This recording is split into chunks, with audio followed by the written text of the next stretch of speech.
ओम श्री परमात्मने नमः। यथार्थ गीता अध्याय 10 श्लोक 40, 41 और 42 तीन श्लोक और इसका अध्याय का निष्कर्ष। नान्तो अस्तेन्मम दिव्यानां विभूतीनां परन्तप एषं तु देते शतः प्रोक्तो विभूतेर्विस्तरो मया यद्विभूतिमस्तस्त्वं श्रीमदुर्जितमेव वा तत्त्वदेवावगच्छं त्वं मम तेजोऽशसम्भव अथवा वौनेतेन किं ज्ञातेन तवार्जुन विष्टभ्यामिदं कृत्सुन्मेषांसन स्थितो जगत। भगवान बोले, हे परंतप अर्जुन, मेरी दिव्य विभूतियों का अंत नहीं है। मैंने अपनी विभूतियों का यह विस्तार तो तेरे लिए एक देश से अर्थात संक्षेप से कहा है। जो भी विभूति युक्त,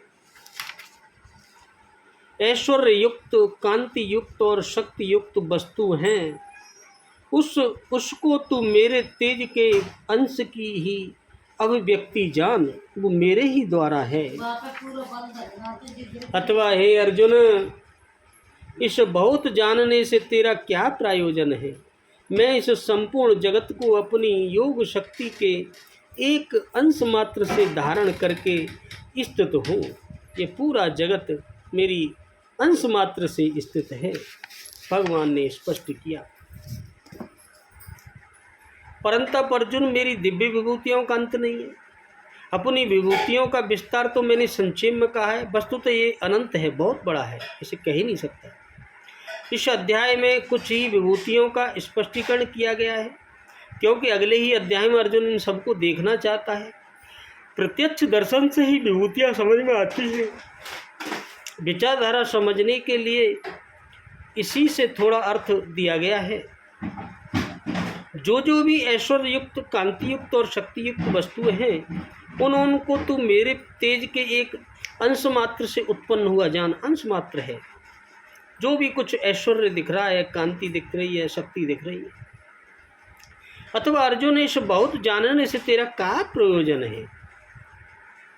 मैं इस संपूर्ण जगत को एक अंश मात्र से धारण करके स्थित हूँ। भाई, उपर्युक्त विभूतियों के वर्णन का तात्पर्य यह नहीं है कि आप या अर्जुन इन सभी वस्तुओं को पूजने लग जाएं, बल्कि श्री कृष्ण का आशय केवल इतना ही है कि इन सब ओर से श्रद्धा समेट कर केवल उन अविनाशी परमात्मा में लगावें। इतने से ही उनका कर्तव्य पूर्ण हो जाएगा। बोलो श्री भगवान नारायण की जय। इस अध्याय में श्री कृष्ण ने कहा है कि अर्जुन, मैं तुझे पुनः उपदेश करूंगा, क्योंकि तू मेरा अतिशय प्रिय है। पहले कह चुके हैं, फिर भी कहने जा रहे हैं, क्योंकि पूर्ति पर्यंत सद्गुरु से सुनने की आवश्यकता रहती है। पूर्ण ज्ञान नहीं हो पाता है। मेरी उत्पत्ति को न देवता जानते हैं और न महर्षिगण ही जानते हैं, क्योंकि मैं उनका भी आदि कारण हूँ, उनसे पहले हूँ, उनकी भी सब कुछ मैं ही हूँ। अव्यक्त स्थिति के पश्चात ही सार्वभौम अवस्था को वही जानता है जो हो चुका है। जो मुझ अजन्मा, अनादि और संपूर्ण लोगों के महान ईश्वर को साक्षात्कार सहित जानता है, वही तो ज्ञानी है। यानी बुद्धि, ज्ञान, असंपूर्णता, इंद्रियों का दमन, मन का शमन और संतोष, तप, दान और कीर्ति के भाव अर्थात देवी संपत्ति के युक्त लक्षण मेरी देन है।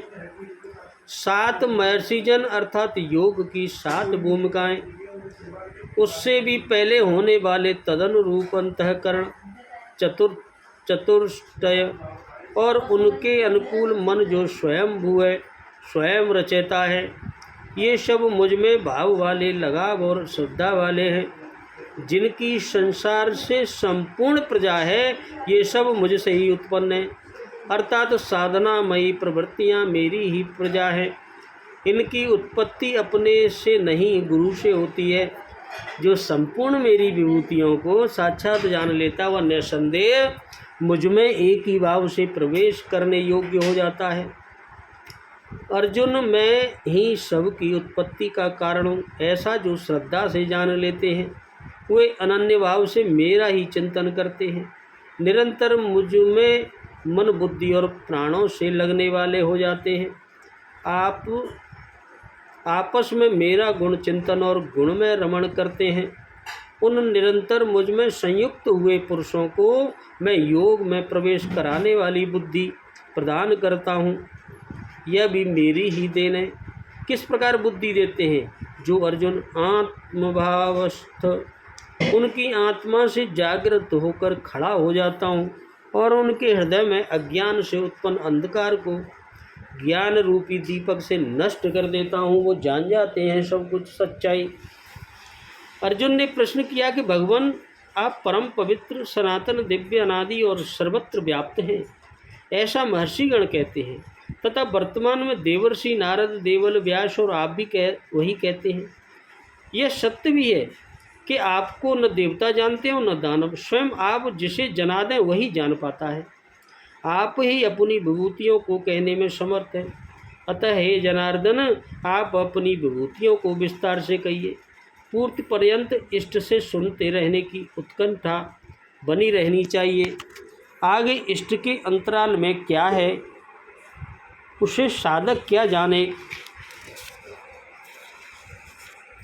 इस प्रकार योगेश्वर श्री कृष्ण ने एक एक करके अपनी प्रमुख विभूतियों का लक्षण संक्षेप में बताया, जिनमें से कुछ तो योग साधन में प्रवेश करने के साथ मिलने वाली अंतरंग विभूतियों का चित्रण है, और शेष कुछ समाज में रिद्धियों और सिद्धियों के साथ पाई जाने वाली विभूतियों पर प्रकाश डाला है। और अंत में उन्होंने बल देकर कहा, अर्जुन, बहुत कुछ जानने से तेरा क्या प्रयोजन है, क्या फायदा है? इस संसार में जो कुछ भी तेज और ऐश्वर्य युक्त वस्तुएं हैं, वह सब मेरे तेज के एक अंश मात्र से स्थित है। वस्तुतः मेरी विभूतियाँ अपार हैं। ऐसा कहते हुए योगेश्वर ने इस अध्याय का पटापेक्ष किया।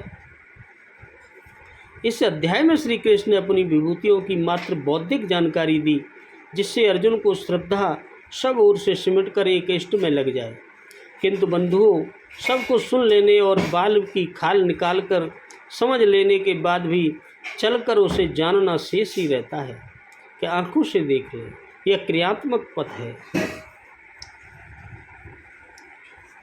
अब मेरी दिव्य विभूतियों का अंत नहीं, इसका क्या भाव? इससे भगवान ने यह भाव दिखलाया है कि मेरी साधारण विभूतियों की तो बात ही क्या है, जो दिव्य विभूतियाँ हैं उनकी भी सीमा नहीं है। जैसे जल और पृथ्वी के परमाणुओं की गणना नहीं की जा सकती, उसी प्रकार मेरी विभूतियों की भी गणना नहीं की जा सकती। वे जितनी हैं कि न तो कोई भी उन्हें जान सकता है और न उनका वर्णन ही कर सकता है। अनंत ब्रह्मांड में मेरी अनंत विभूतियाँ हैं, उनका कोई भी पार नहीं पा सकता। यह विभूतियों का विस्तार मैंने एक देश से अर्थात संक्षेप में कहा है, इसका क्या भाव है? इससे भगवान ने यह भाव दिखलाया है कि मैंने अपनी दिव्य विभूतियों का जो कुछ भी विस्तार तुम्हें बतलाया है, वह उन दिव्य विभूतियों का एक देश यानी अंश मात्र का ही वर्णन है, और पूरा वर्णन तो अत्यंत ही कठिन है। अतः अब मैं इस वर्णन का यही उपसंहार करता हूँ। 18वें श्लोक में अर्जुन ने भगवान से उनकी विभूतियों और योग शक्ति वर्णन करने की प्रार्थना की थी। उसके अनुसार भगवान ने अपनी दिव्य विभूतियों का वर्णन समाप्त करके संक्षेप में अपनी योग शक्ति का वर्णन करते हैं। यत तथा विभूति मत श्रीमत अर्जितम विशेषणों सहित सत्वम पद किसका वाचक है? भगवान के तेज के अंश की अभिव्यक्ति को समझना क्या है? जो भी प्राणी या कोई जड़ वस्तु ऐश्वर्य संपन्न शोभायमान और कांति आदि गुणों से संपन्न एवं बल, तेज, पराक्रम या अन्य किसी प्रकार की शक्ति से युक्त है, जो कुछ भी, उन सब का वाचक यहाँ उपयुक्त विशेषण सहित सप्तम पद है। और जिसमें उपयुक्त ऐश्वर्य, शोभा, शक्ति, बल और तेज आदि सब के सब या उनमें से कोई एक भी प्रतीत होता हो, उस प्रत्येक प्राणी और प्रत्येक वस्तु को भगवान के तेज का अंश समझना चाहिए। उसको भगवान के तेज के अंश की अभिव्यक्ति समझना है। अभिप्राय यह है कि जिस प्रकार बिजली की शक्ति से कहीं रोशनी हो रही है, कहीं पंखे चल रहे हैं, कहीं जल निकल रहा है, कहीं रेडियो में दूर दूर के गाने सुनाई पड़ रहे हैं, इस प्रकार भिन्न भिन्न अनेकों स्थानों और भी बहुत कार्य हो रहे हैं, परंतु ये निश्चय है कि जहाँ जहाँ ये कार्य होते हैं वहाँ वहाँ बिजली का ही प्रभाव कार्य कर रहा है। वस्तुतः वो बिजली के ही अंश की अभिव्यक्ति है। उसी प्रकार जिस प्राणी या वस्तु में जो भी किसी तरह की विशेषता का दिखलाई पड़ती है, उसमें भगवान के ही तेज के अंश की अभिव्यक्ति समझनी चाहिए। तेज का ही गुण है।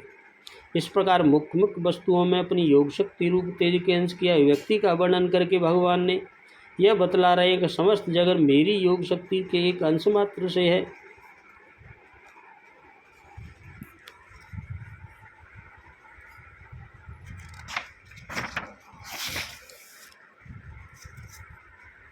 यहाँ अथवा शब्द के प्रयोग का क्या भाव है?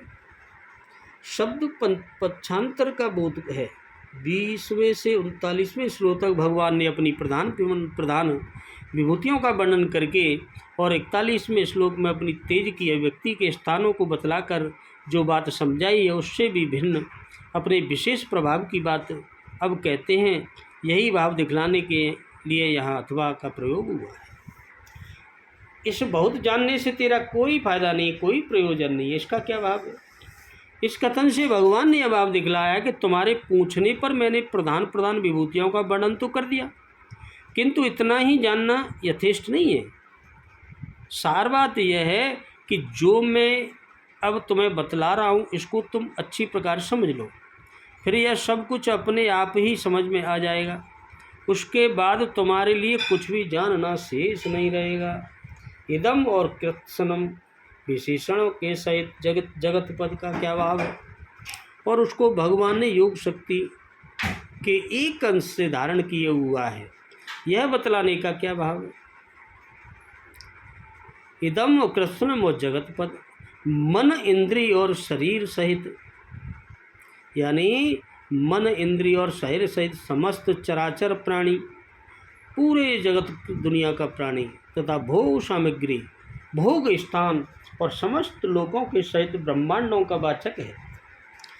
यह ब्रह्मांड भगवान के किसी एक अंश से उन्हीं की योग शक्ति से धारण किया हुआ है।